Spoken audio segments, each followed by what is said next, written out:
Now, you might have cases where they can't pay anything. It's a waitress totally laid off, no cash reserves, they're living paycheck to paycheck. Say, how about we defer all of it? I'll give you, because effectively what's going to happen is we're not going to be able to file an eviction. But if you're out there getting ahead of it and that tenant feels you're really working with them, they're going to be more inclined to pay you. Welcome to the Accelerated Investor Podcast with Josh Cantwell. If you love entrepreneurship and investing in real estate, then you are in the right place. Josh is the CEO of Freeland Ventures Real Estate Private Equity and has personally invested in well over 500 properties all across the country. He's also made hundreds of private lender loans and owns over 1,000 units of apartments. Josh is an expert at raising private money for deals, and he prides himself on never having had a boss in his entire adult life. Josh and his team also mentor investors and entrepreneurs from all over the world. He doesn't dream about doing deals. He actually does them, and so do his listeners and students. Now sit back, listen, learn, and accelerate your business, your life, and your investing with the Accelerated Investor Podcast. So hey everybody, welcome back to Accelerated Investor. Josh Cantwell here with a special edition of our podcast and content. I've asked my attorney, my good friend David Streeter, who's been a regular contributor of the podcast and at our live events at our Ohio Landlord Association and my personal attorney for many years, to jump on and comment about what's going on with foreclosures and evictions amid the coronavirus. So David, thanks for covering out a few minutes for us today. Absolutely, my pleasure. Yeah, so obviously, David, there's a lot of misinformation, I think, out there, a lot of myths, but some truths about what's going on with landlords and evictions, people who own rental properties. Obviously, that's a big part of our portfolio and our students and our borrowers, what we lend on. So why don't we first talk about the truth, like what do we know as of today, and then we'll get into some of the myths and the things that are probably out there that people are hearing that they need to kind of ignore or avoid. So tell us, what do you know as of today? What's going on? Well, I mean, it's funny. I would say that I know a lot. A lot of this, what I'm saying, is just my opinion, because we are in a period where there's such a gray area, there's so much uncertainty. I don't think anybody really knows, the right answer, right now. But one of the things that we do know is that we're in the midst of a crisis. It's unprecedented, and none of us have had to deal with something like this within our lifetimes. You have a lot of courts, what we do know, like Cleveland Municipal Court, where I practice a lot of. In most of the courts in Cuyahoga County, they've basically issued an order that is saying, we are not going to accept any new eviction file or a lot of filings. But the only hearings that are going forward in courts right now are like emergency, like criminal type cases where people have the right to a speedy trial, things like that, constitutional rights. And they're doing that a lot by video or telephone and things like that. They're really doing the social distancing. But effectively what that means for the real estate investor is that, you don't have a means right now to enforce your contracts, because like a typical lease, a tenant has an obligation to pay rent. If they don't pay, your means are to work something out with them. And if you can't have a meeting of the minds there, your ultimate recourse is to file what's called a forcible and entry and detainer action to get them forcibly removed from the property, the eviction. Right. And we can't do that right now as a landlord. I'm a landlord myself. So, there's been a lot of talk about, hey, what can we do to try to, just get through this process? So the truth that we know is that Cuyahoga County and most courts around the country, again, I can't speak for all the courts, there's obviously thousands of them, but we can all pretty much assume that courts are going to postpone evictions. They're not going to hear evictions probably for 30 to 60 days until this kind of passes, which kind of eliminates us as landlords, our capacity to evict. That's a truth. We know that. Okay. And the other truth is that what people are hearing, like tenants hear all this news going on. They're just as scared as anybody else. And it doesn't need to be a tenant. It can be a homeowner that has to pay a mortgage note to Fifth Third Bank or Huntington or whoever's holding that paper. The truth is that what's going on isn't relieving anybody of their monetary obligations to pay rent or a mortgage. People are hearing that. That's a myth. It's just what has happened. The truth is that we've effectively lost our means to enforce it. And banks has too. They can't file foreclosures. So what the thing is that people are hearing this and they're like, oh, good, I don't have to pay my rent, for 6 months. That's not true. That's not a truth. The truth is you still have to pay your rent. You still have to pay your mortgage right now. A lot of that could change in the next week with a lot of the pending legislation. So we just have to wait and see. Yeah. So the truth is we're also under the obligation to follow the contracts that we've signed, whether it's a tenant signing a contract with a landlord and vice versa, whether it's the landlord who signed a contract and a note and mortgage with their lender and vice versa. Right. Those are still enforceable and still need to be paid. Now, those are truths. Now, a lot of misinformation. The myth is I don't have to pay for, a month or 2 months or 6 months. But all that really is, again, back to the truth, is that there's not the enforceable opportunity right now to enforce the eviction or enforce the note and mortgage through a foreclosure. But as soon as this moratorium is over, then the courts can certainly speed up. And we get back to the truth. They can speed up now and file the eviction and kick somebody out. They can also file the foreclosure. It could have a significant negative impact on somebody's credit. And that whole thing can start over right from square one like it was supposed to. Right. So, a couple things. So, one of the truths that I've heard is that if you are a tenant and you need some relief from your lease, call your landlord and work out a deal. The other truth is that if you are a landlord and you're having trouble paying the mortgage, is that you need to call your bank or your servicer and, again, cut a deal in writing through what's known as a forbearance agreement. And a forbearance agreement might allow you to defer and not pay for 60 days or 90 days. It might allow you to not legally have to pay the mortgage, but you're going to have to make it up at some point. Same with the rent payments, right? But that all has to be something that's agreed upon, not just because, Trump was on a briefing and said, hey, you don't have to pay your mortgage, you have to pay your rent. That's not a legal binding thing. Right. You got to call your landlord, landlords call your lender to work out a deal, right, David? So what kind of recommendations are you making to your clients? Let's talk about maybe some best practices for a landlord. Sure. Because you had just said, hey, if you're a tenant, one of the things you should do is reach out to your landlord to strike a deal. Let's flip that around. I represent mostly landlords. I don't represent tenants very often. But let's talk about as a landlord. As a landlord, what's your mindset? You own real estate, right? Why are you owning it? To make money.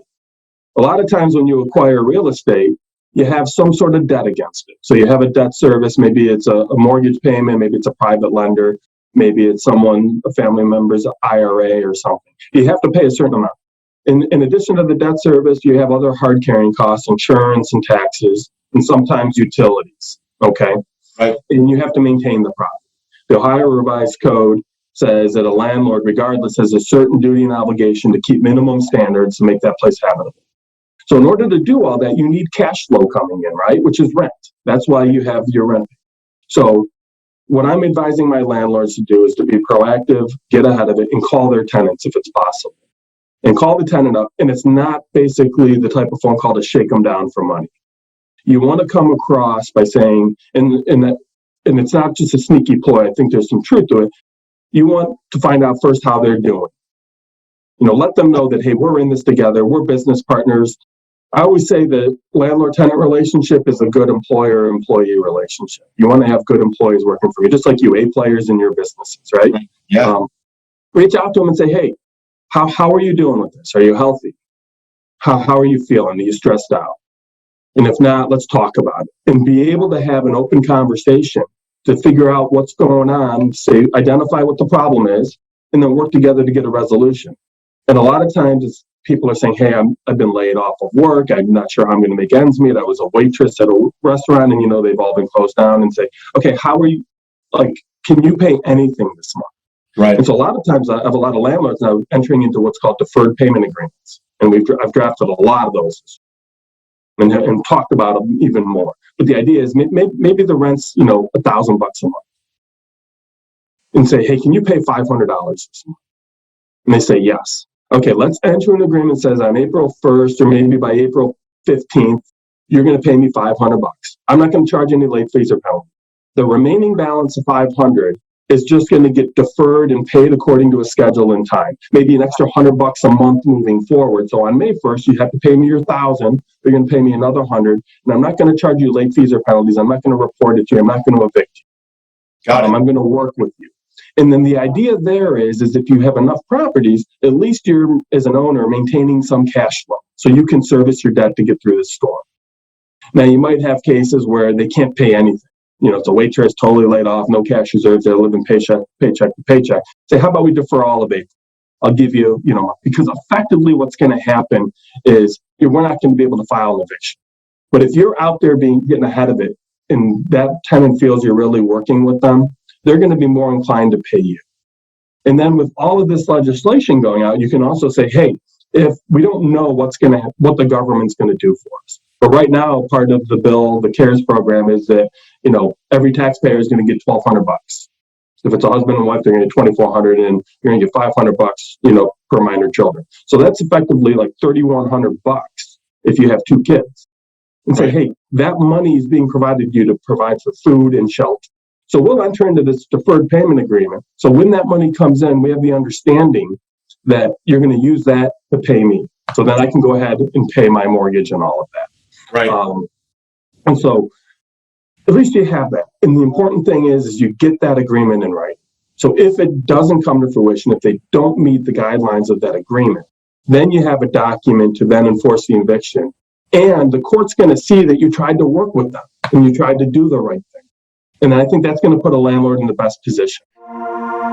In my newest real estate investing book, The Flip System, you'll learn the proven secrets and strategies that I've used to be a successful real estate investor. You'll also hear the story of my journey from quitting my job to doing over 2,000 units of apartments. The Flip System is now available for a limited time, and you can grab your free copy at getflipsystem.com/podcast. You'll learn the same proven principles and secrets and investing strategies that I used to quit my job and pursue a life of financial freedom. In this book, I'm sharing exactly how I was able to personally close over 750 profitable real estate deals, make over 400 private lender loans, raise over $30 million, and acquire over 2,000 units of cash flowing apartments. Get my newest book now for free at getflipsystem.com/podcast. That's getflipsystem.com/podcast. And I think that's going to put a landlord in the best position. Yeah, no doubt. So love it. It's great advice.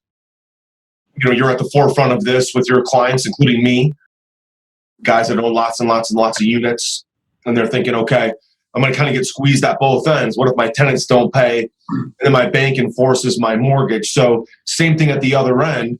We're planning on next week picking up the phone, calling all of our banks, lending institutions, credit card companies, lines of credit, just everything that we've got, and talking to our servicers and lenders and saying, hey, because right now we're not really feeling the pinch right now, okay? So, but the government is putting in, everyone feels like this April 1st is going to be this tsunami of non-payment. And we don't know if that's true or not, but I would encourage all of us, get on the phone with your servicers and lenders, your credit card companies, your auto loan companies, everybody, and just ask them, okay, what are the guidelines? A lot of them are coming from Fannie Mae, from Freddie Mac, from HUD. And they're saying, well, we're gonna allow, landlords or borrowers to do some sort of forbearance agreements. Again, I did a lot of those for other people back during the foreclosure crisis of 2007, 2011. All of that has to be in writing. If it's not in writing, then it's going to be a he said, she said, and the lender, if they don't get your payment, could still negatively report you to the credit bureaus. If it's in writing in a forbearance agreement, you might be able to say, okay, I'm not going to pay anything on my mortgage in April, or just like you said with the tenant, maybe half, maybe roll in some payments down the road or defer it till the end. But it all has to be in writing. So you've got this forbearance agreement with your lender. and it could be all your lenders. Your credit card companies could post things off for 30, 60, 90 days. Your car notes, 30, 60, you don't know, but they're all getting guidance from the government, Fannie, Freddie, and HUD. And most lenders are going to follow Fannie, Freddie, and HUD's guidelines. And right now, what we've heard is that there's this potential trap that's being set, not on purpose, but by accident. So, David, I'll get your comments on this. But what I heard from some other lenders is that people that are deferring their loan payments with Fannie and Freddie. Now, again, this isn't fact yet because the stimulus bill is not final. When the stimulus bill is final through Congress, if you get some sort of deferral or forbearance and you accept that and you're not making a full mortgage payment, well, you also then cannot evict. And if you get the forbearance agreement, you have to get caught up on all of your payments with your lenders, especially if they're Fannie Mae, Freddie Mac, and HUD. You have to get caught up on those payments before then you're allowed to evict. So part of the forbearance language is that if you're in a forbearance agreement, you're not allowed to evict your tenants. So I don't know if that's true or not, but I've heard that from some very large, very big lenders who are in this space for both apartments and residential properties. So you have to be careful. You can't squeeze your tenants for money and then ask your bank for a forbearance, right? Right. You can't do that. Like they're tying the two together. So it's sort of a happy dance. Yeah. So David, I don't know if you've heard any of this also, or you're hearing some of these things in the marketplace. I have heard of that. And I think it makes sense. You got to make the solution consistent, because it doesn't matter if you're a landlord, you're the lender for your tenant. If you're an owner of property and a borrower on a note, it's got to go all the way through. And I think another thing is under the CARES Act that's going through the House today. I spent a lot of time reading through a lot of that last night. And if anybody has a problem sleeping, I would suggest just trying to pick that up and trying to read it. Yeah. But one of the things is that, so if you're an owner of property and you have a federally backed mortgage on, FHA, VA, something, there's actually a moratorium within that act that says, as a landlord, you cannot place an eviction notice. You cannot terminate a tenancy. And the reason for that is because that's the other part of that bill says is that those lending institutions have to give the borrowers some relief too. So they're trying to tie it all up, like you said. But that doesn't mean any more. It's like free land. All your products aren't federally backed. So that doesn't mean if you're one of the freelance borrowers who's a landlord, that moratorium is not going to apply to that borrower. So you really have to understand what type of mortgage product you have too. Yeah, exactly. If you got your mortgage from a regular lender, a Fannie Mae, Freddie Mac lender like Quicken Loans or Cross Country Mortgage in our area, Nations Lending that primarily sell to Fannie, Freddie, FHA, and VA, going to be federally backed for the most part. But there's a lot of what are called non-QM lenders.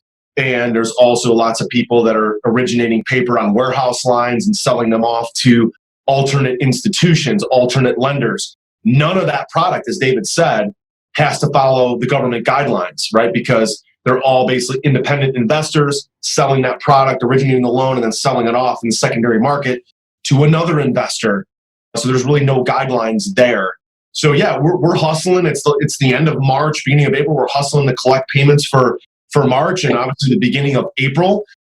We're certainly going to be very smart with that. We're going to be smart with our borrowers because we know all borrowers are going to be pinched a little bit. So we want to, make sure we cut the best deal for everybody there too. It's interesting, David. I don't know if you read the bill. I read the bill. It's 883 pages. The initial draft. I got it up on my screen right here. Yeah. Did you read the first 50 or 60 pages that have to do with small businesses? Yeah. You want to talk about that a little bit? Yeah, let's talk about it because I text this to you, sharing it with my entrepreneurial friends. Again, this is not final as of this recording, but we hope it's going to be final here in the next day or so and then signed off by Trump. But so this started circling around to some of my entrepreneurial buddies about the potential to get an SBA loan. So you guys all know Small Business Administration does SBA loans. They're called 7A loans. If you get a SBA loan for your business, you have to go through underwriting and have collateral and all these different kind of things to start a business or submit a business plan.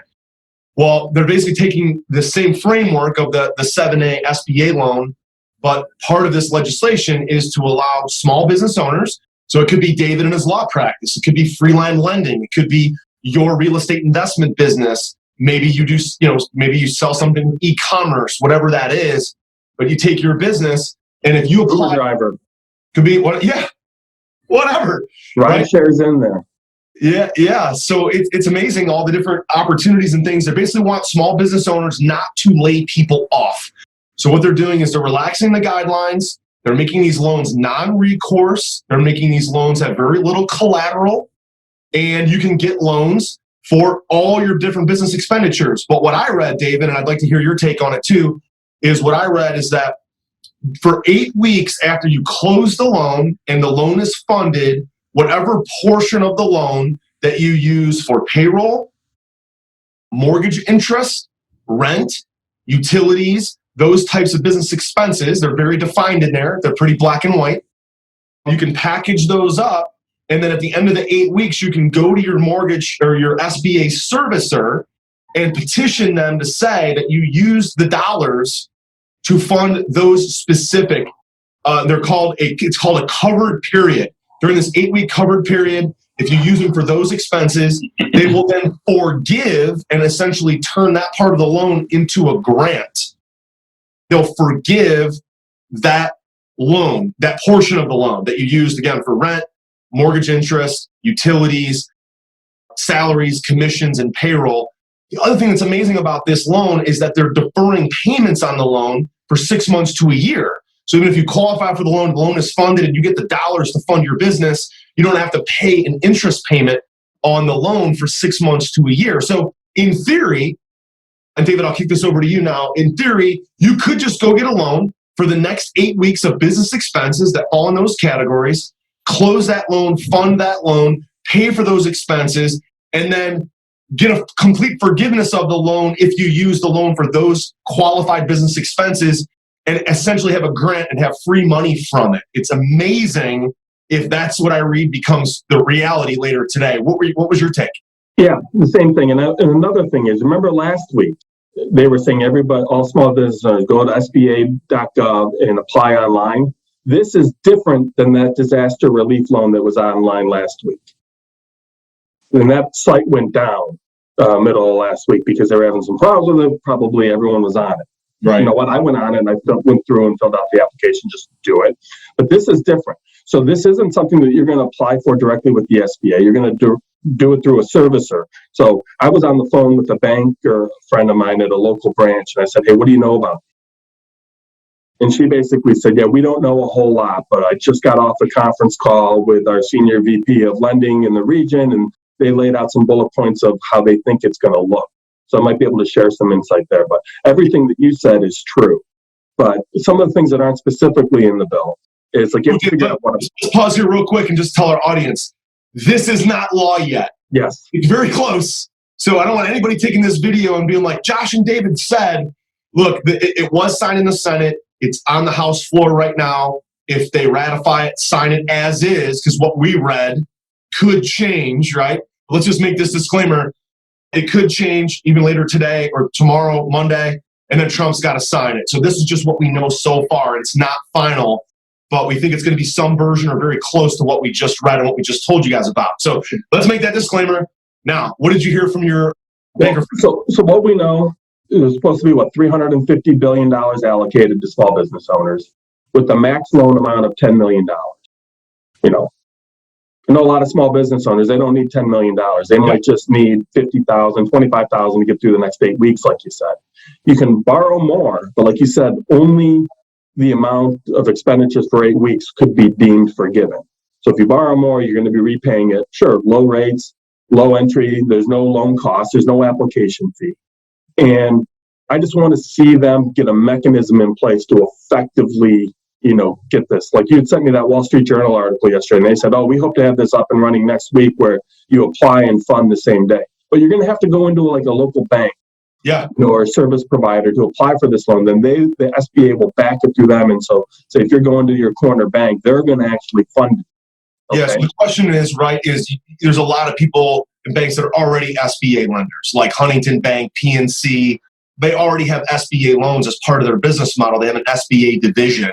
So you just have to ask your bank, do you guys already do SBA loans? Because the framework, I believe, from what I read, is that current SBA lenders, and I think there's already 1,800 banks and lending institutions that are already SBA lenders, if they're going to be the same ones that do these loans. So you just have to ask that question. Like, I know my bank that I bank with personally is not an SBA lender, but my business banker is an SBA lender. So you just got to ask that question, right? Are you ready to automate and explode your real estate investing? We're searching for extremely motivated individuals who are sick and tired of wasting time and want to finally see real results from their real estate investing business. We're searching for investors looking to get to the next level and become a bigger, better version of themselves while being a more successful real estate investing entrepreneur. Apply for mentoring and coaching at joshcantwellcoaching.com/podcast. That's joshcantwellcoaching.com/podcast. Yeah, and sorry, I'm looking for my email with the notes that they had on it. It just disappeared on me. But so minimum loan amount $10 million, but Answering your email. no collateral up to $25,000. So if you're borrowing more than $25,000, it seems like they're maybe going to want some collateral for it. Yeah. Machinery, real estate, something like that. So they're really starting to narrow this down already, on the lender standpoint. The lenders are taking what the bill is. Remember, it's just like sometimes the law can be really broad. And then when it goes into the lender's hand, like underwriters, they take that law and they narrow it down and say, this is what the law says, but this is what we're willing to do. Yeah. So one of the things I'm hearing is $25,000 loan amount unsecured. They're going to minimum credit criteria. And you basically have to show that you've been in business since March 1st of this year, which is going to be easy to do. Right. And then you're also going to have to show that you've been affected by the COVID-19, crisis. So what does that mean? Nobody knows. I mean, I'm looking at it from my standpoint.